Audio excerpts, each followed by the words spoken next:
உங்களுக்கு தொண்டை வலி இருந்துச்சுன்னா இதை விட ஒரு எக்ஸலண்டான ஹோம் ரெமெடி இருக்கவே முடியாது. மாதுளப்பழம்லாம் சாப்பிட்டதுக்கு அப்புறமா அதனோட தோலை கிழத்திக்கு போடாம நல்ல காய வச்சு தனியா எடுத்து வச்சுக்கோங்க. அதை வச்சு சூப்பரான டீ பண்ணலாம். உடம்புக்கு ரொம்ப ரொம்ப ஹெல்த்தி. சாஸ்பேன்ல 2 கப் தண்ணி ஊத்திட்டு 4-5 காஞ்ச மாதுளை தோலை போட்டுக்கலாம். கூடவே 1 டீஸ்பூன் மல்லி விதை, 1 டீஸ்பூன் சீரகம், 1/2 டீஸ்பூன் மிளகு போட்டு நல்லா கலந்து விட்டு அடுப்புல வச்சிடலாம். இது நல்லா கொதி வரட்டும். இது தொண்டை வலிக்கு மட்டும் இல்லைங்க, உங்க டென்டல் ஹைஜீனுக்கும் ரொம்ப ரொம்ப நல்லது. அதே மாதிரி ஆன்டி ஆக்சிடென்ட்ஸ் எக்கச்சக்கமா இருக்கு. அதனால இதை ரெகுலரா குடிச்சுக்கிட்டே வாங்க.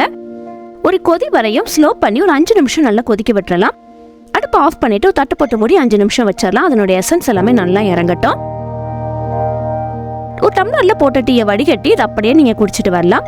தொண்டவலி இருந்தாதான் குடிக்கணும்னா இல்லை, ரெகுலரா இதை நீங்க கன்சியூம் பண்ணிட்டே வரலாம். கண்டிப்பா அதை வீட்டில் ட்ரை பண்ணி பாருங்க. தேங்க்யூ. தேங்க்ஸ் ஃபார் வாட்சிங்.